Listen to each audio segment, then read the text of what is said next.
ಉಳಿಬೇಕಾದ್ರೆ ನಾವೆಲ್ಲ ಏನು ಮಾಡಬೇಕು? ನರೇಂದ್ರ ಮೋದಿಯವರಿಗೆ ಕೆಲವೊಂದು ಮಂದಿ ಮನ್ಯಾಗ ಕೂತಾರೆ ಸೆಟ್ಕೊಂಡು. ನಮ್ಮಲ್ಲಿ ಜಗಳಿತ್ತು ಬಿಜಾಪುರನಾಗ, ನಮ್ಗೆ ರಮೇಶ್ ಡಿಸಿಮ್ ಇತ್ತು. ನಾ ಹೇಳಿದೆ, ನಾವು ಜಗಳಾಡಿ ಭಾರತ ಹಿಂಗಾಗ್ಯದ. ನಾನು ನನ್ನ ಧರ್ಮದ ರಕ್ಷಣೆಗಾಗಿ, ನನ್ನ ದೇಶದ ರಕ್ಷಣೆಗಾಗಿ ಇವತ್ತು ನರೇಂದ್ರ ಮೋದಿಯವ್ರನ್ನ ಆರಿಸಿ ಕಳಿಸ್ಬೇಕಾದದ್ದು ನನ್ನ ಧರ್ಮ. ಹೊರಗೆ ಬರ್ಬೇಕು, ಯಾರ್ಯಾರು ಮನೆಯಾಗ ಕೂತಿರಲ್ಲ ನೀವು. ಅಪ್ಪ ಒಂದು ಪಾರ್ಟಿ, ಮಗ ಒಂದು ಪಾರ್ಟಿ. ಹೋಗೋದಿದ್ರೆ ಎಲ್ಲರೂ ಕೂಡ ಹೋಗ್ಬೇಕು. MLA ಉಳಿಬೇಕು, ಮಗ ಕಾಂಗ್ರೆಸ್ಗೆ ಸೇರ್ಪಡೆ, ಅಪ್ಪ ಮನೆಯಲ್ಲಿ ಆರಾಮಿಲ್ಲ.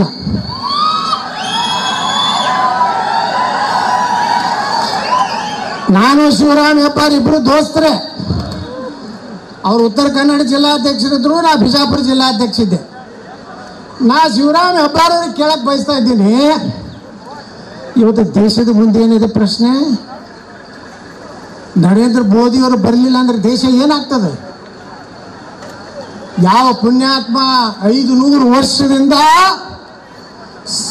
ಲಕ್ಷಾಂತರ ಸಾಧು ಸಂತರು, ಕಾರ್ಯಸೇವಕರು, ಹಿಂದೂ ಕಾರ್ಯಕರ್ತರು ಅಯೋಧ್ಯ ರಾಮ ಮಂದಿರ ಆಗ್ಬೇಕಂತೇಳಿ ಒಂದು ದೊಡ್ಡ ಸಂಘರ್ಷ ತಪಸ್ಸಿ ದೇಶದಲ್ಲಿ ನಡೀತು ಬಂಧುಗಳೇ.